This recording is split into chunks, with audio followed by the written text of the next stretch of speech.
All right, so I think I know what he's going to do. Is that how they moved the That's how they church back in moved the it, I day? know you're that. going to find out. Yeah. So my name is Terry Garrity. Most of you know me. And my family and I came to the Leander Methodist Church in 1979. Was the centennial year of the church. Huh. And a lot of activity at that time. And there was a lot of stories told, but I remember a story told by Mr. Lois Giddens. Yeah. And he was a giant of a man in many, many ways. You know, he was a big guy and he was a giant in the community. He was a legend, really. But he said two sentences that just have stuck with me all these years. And he was talking about the church, which was built in Bagdad, most of you know, which is about a mile west of where the church is now, right over there somewhere. Yeah.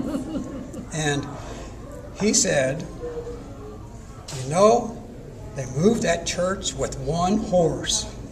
Oh, one? I didn't know that. And that just struck me.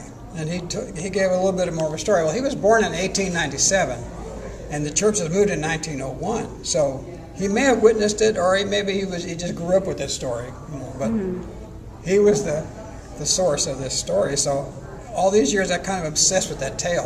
How did that happen? How would it have gone? And so about 2 months ago, I decided I was going to recreate that scene just to get it off my chest. So that's what I've done. So I made a model of the church. What I did, I got a good photograph of the church online, and I traced the lines with a computer program. And then I deleted the photograph, and I ended up with this.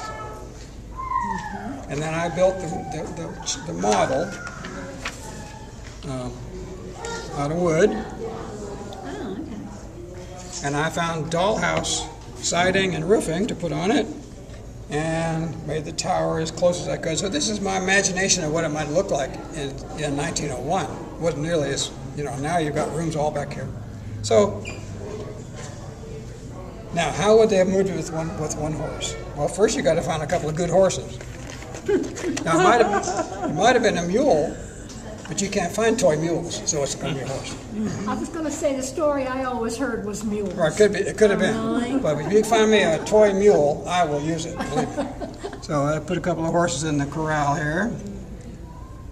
And they would have had to smooth the way all the way to Leander, clear the rocks out, make it really smooth. And the ground around here is not smooth. They might have moved it to the road, which is probably a dirt road at the time, who knows, but somehow they made a smooth way.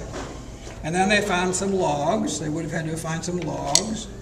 Well, I've been in Cedar Park for 45 years. I've never seen a straight tree in my whole life. So these came from East Texas, or maybe Bastrop, maybe. So jack their church up and put it on logs so it'll roll.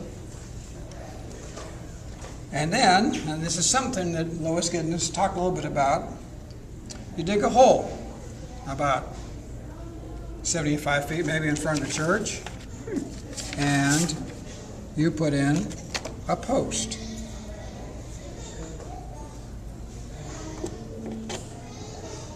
And I got this idea from a picture I found of an old sugarcane mill that used that kind of a mechanism. You might have seen some of these. Oh, yeah. There's one in Wells Branch in Austin. So, then you need a rope or maybe a cable. In 1901, they might have had a steel cable. Hook it up to the church and find that horse. This looks like a puller. I'm sure the horse wasn't too happy about this job. Probably took a whip to get him going. So, round and around you go. Where she stops.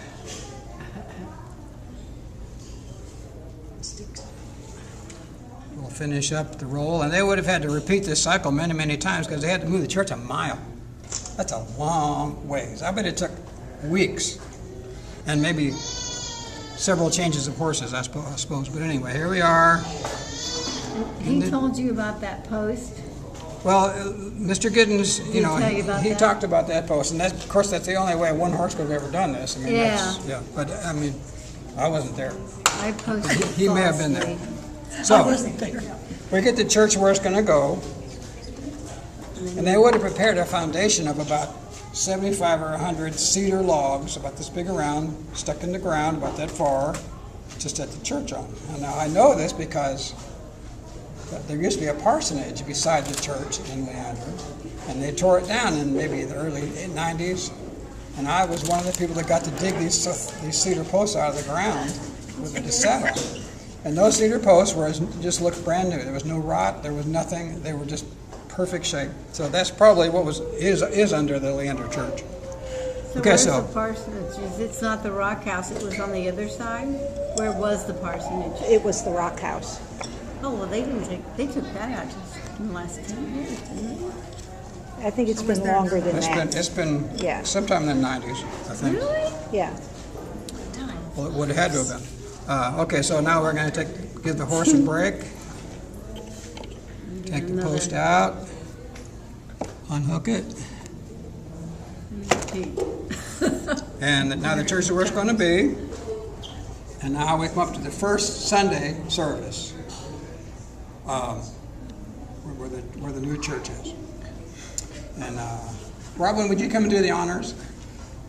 You might have been one of the people, but my daughter and son, and maybe some other people's kids here, got to ring the bell in the church tower. Do you remember that? I used to do that. You've done that? Okay, so come on this side. I used to love that. And push that little button right there.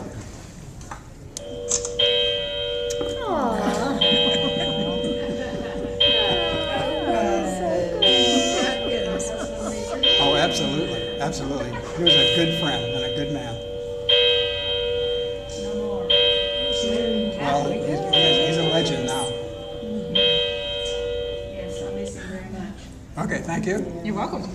My pleasure. Yeah. Now, one more thing. I want everyone to blink your eyes one time.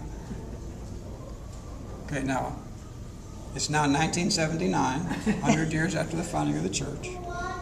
The church applied for a historical marker, and it came around 1982, I think. And I had the high privilege of helping Curtis O'Neill dig the hole in front of the church. To put it in? He's another giant of the church. So the last thing in this whole demonstration will be to place the historical marker.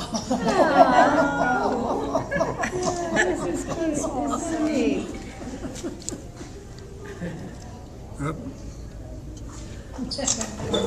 Wow. That's incredible. This has just been pure fun for me. I posted a falsehood because people were talking about this on Nextdoor.